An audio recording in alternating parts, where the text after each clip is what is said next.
Hello दोस्तों, अंजना के channel में आप सभी का हार्दिक स्वागत है। तो आइए दोस्तों, आज मैं आप सबको एक ऐसे राक्षस राजा की कहानी सुनाना चाहती हूँ जो एक शरीर होते हुए उसके दो टुकड़े हुए थे।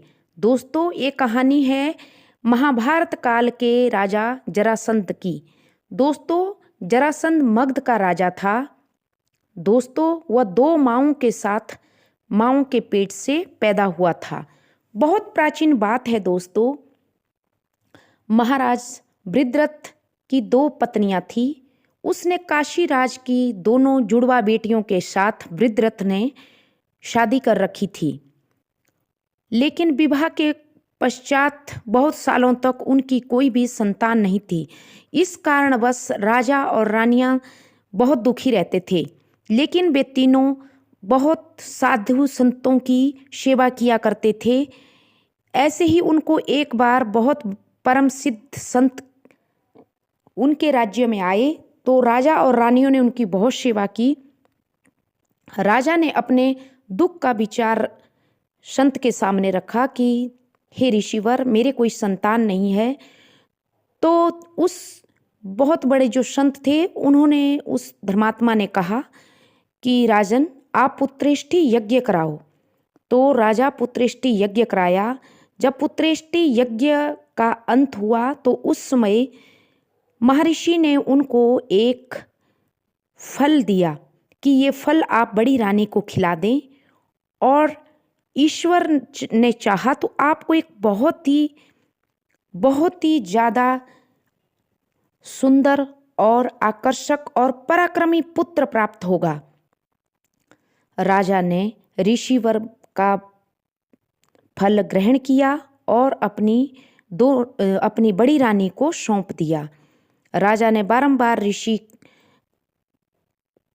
के आगे हाथ जोड़े और महर्षि वहां से प्रस्थान कर गए। दोस्तों, जैसे ही बड़ी रानी महल में पहुंची, उन दोनों बहनों में आपस में जुड़वा थी तो बहुत प्रेम था। तो छोटी बहन ने बड़ी से कहा कि दीदी, आप शीघ्र से ये फल खा लीजिए ताकि आपके गर्भ से बहुत ही प्रतापी पुत्र पैदा होगा, जल्दी से पुत्र प्राप्त हो।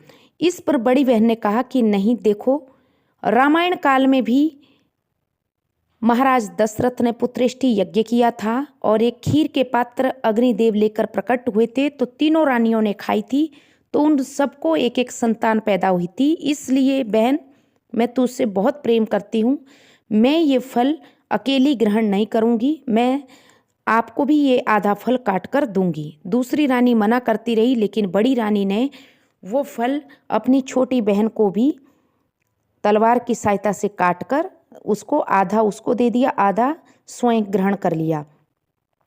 9 महीने व्यतीत हुए, दोनों रानियां गर्भवती हुई। 9 महीनों के उपरांत उन दोनों के गर्भ से एक साथ एक शरीर वाला दो हिस्से में बटा हुआ दो टुकड़े एक बालक के हुए। अब वो दोनों हिस्से उस बच्चे के शरीर के राजा के पास लाए गए। राजा उनको देखकर बहुत ज़्यादा दुखी हुआ और क्रोधित होकर कहा कि मैं इन दो टुकड़ों का क्या करूँगा, इनको आप वन में फेंक दो ताकि कोई राक्षस या कोई और अन्य इन टुकड़ों को खाकर अपनी भूख मिटा सके। यह मेरे किस काम की? इन दो टुकड़े वाले शरीर के इस बच्चे का मैं क्या करूँगा? दोस्तों, सैनिकों ने ऐसा ही किया और वो टुकड़े ले जाकर वन में फेंक आए।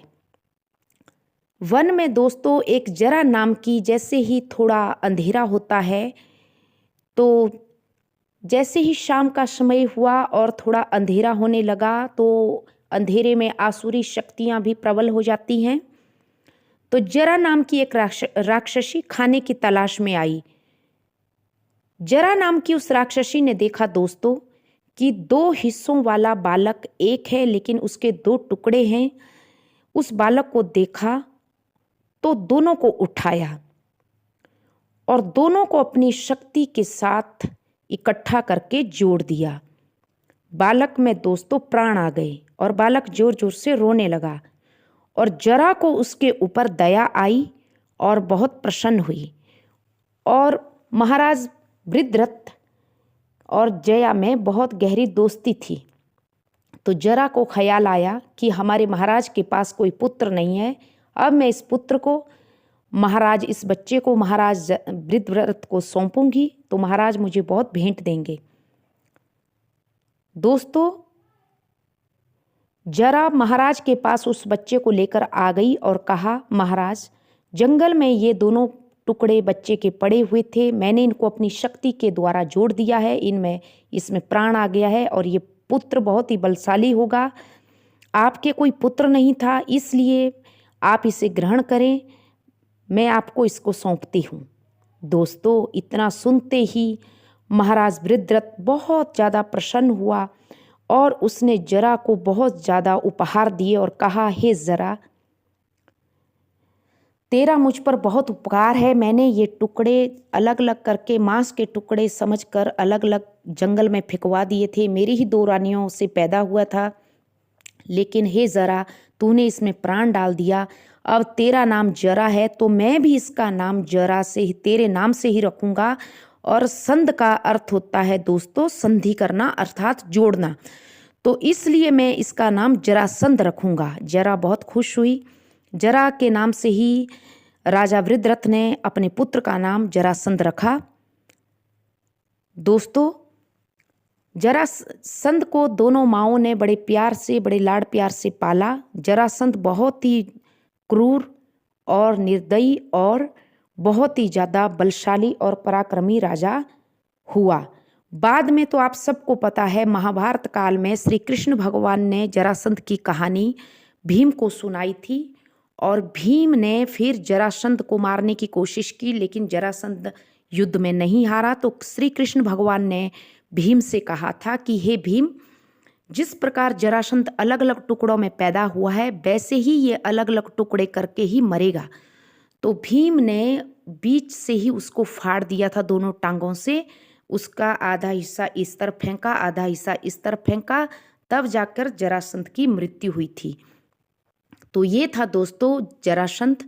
आशा करती हूँ जरासंध की कहानी कि आप सबको पसंद आई होगी। तो please subscribe me my channel. Thank you.